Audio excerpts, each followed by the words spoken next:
Magandang umaga mga igan, isang pampaserong bus ang tumagilid sa elliptical road sa Quezon City. Pasado alas 5 kanina. Bukod sa bus, 3 sakyan ang damay rin sa aksidente. Darito unang balita live ni Alan Gatos ng DZBB. Alan.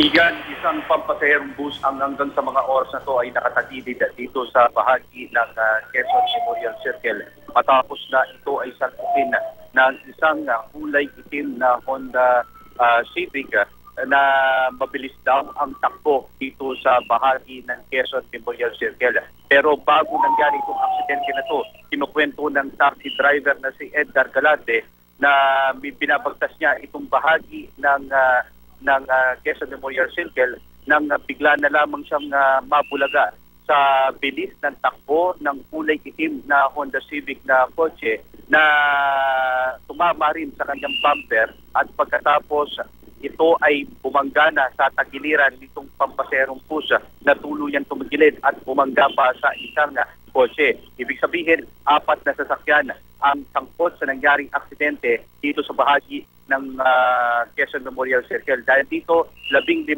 pasahero nitong pampaserong bus ang sugatan at mabilis na dinala sa East Avenue Medical Center. Kahit yung sakay ng kulay itim na kotse na Honda Civic ay 3 rin ang sakay nito at kanina bahagya pa raw na naipit yung katabi ng pasahero ng driver na kinailangan pang tanggalin mula sa pagkakaipit at dalhin sa East Avenue Medical Center matapos ang aksidente. Sa mga oras na to, Igan, ay napakabigat na ng daloy ng trapiko o napakabagal na ng takbo ng mga sasakyan dito sa bahagi ng Quezon Memorial Circle at hanggang sa ngayon pinagsusumikapan naman ng mga tauhan ng MMDA gamit yung kanilang mga tow truck na tuluyang paitayo itong tumagilid na pampaserong bus. Igan?